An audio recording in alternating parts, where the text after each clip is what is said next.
things. We've done a lot of things this year. But we had some tough times this year. You know what I mean? And I think it was depicted on last Sunday night when we had our grand opening, our ribbon cutting, and of the mountains that we face. Because I tried to tell my son asked me a question when I got home on last Sunday night.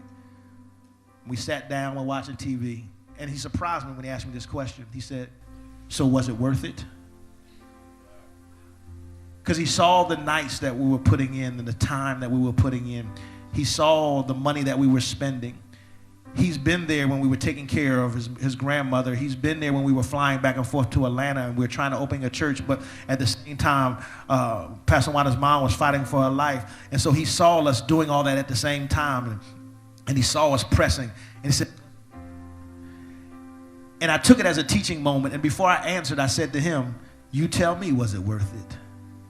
And he said, "Yes, Dad, it was worth it." And I asked him a question. I asked him a question back in the, matter of fact, before we came out here today, I said, "Hey, what did you learn from this?" He said, this is the lesson he learned. I said, "What did you learn from this?" He said, "I learned that you never stop. You never give up. You keep pushing."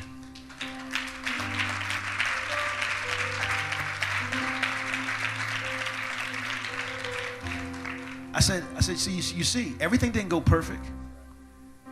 Everything wasn't easy. Things weren't handed to us. But when God tells you to do something, your job is just do what God tells you to do. His job is to work everything else out." And while we had some obstacles this year, we can stand here and sit here today and say, "You know what? He's worked every one of those obstacles out." You understand what I'm saying? And to me, him learning that lesson made it worth it. Because what he did was he watched my wife and I's life. He saw us navigating, and he learned a lesson. Well, that's what Higher Ground Church is all about. It's all about people's stories. The story of Higher Ground Church is this. If you connect in, if you plug up and tap into this ministry, when you're going through a difficult time, there's something released into your life that enables you to handle the time.